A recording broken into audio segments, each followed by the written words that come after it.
ناظم آباد میں اسکول کے باہر باپ بیٹی پر فائرنگ کرنے والے ملزمان 5 روز بعد گرفتار۔ پولیس کا کہنا ہے کہ راشد مجید کو اس کی سابقہ بیوی کے بھائیوں نے رقم کے تنازع پر قتل کیا تھا۔ ٹیکنیکل سپورٹ سے واقعے میں ملوث ملزمان اقبال اور شاہد کو گرفتار کر کے اسلحہ برآمد کر لیا ہے۔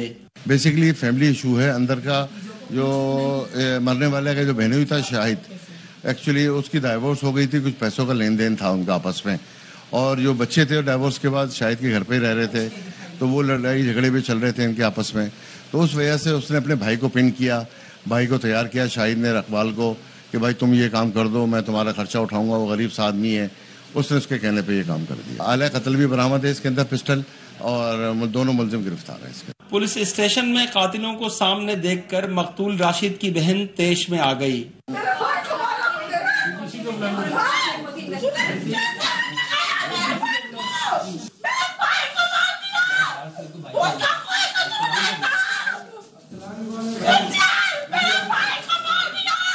مقتول کے ورثہ نے ملزمان کی گرفتاری پر پولیس کی کوششوں کو سراہا۔ ناظم آباد والی پولیس کا تہہ دل سے شکریہ ادا کرتے ہیں، انہوں نے بہت اچھے ایفرٹس لگا کے انہوں نے ہمارے بھائی کے قاتل کو فوری دریافت کیا 5 دنوں کے اندر۔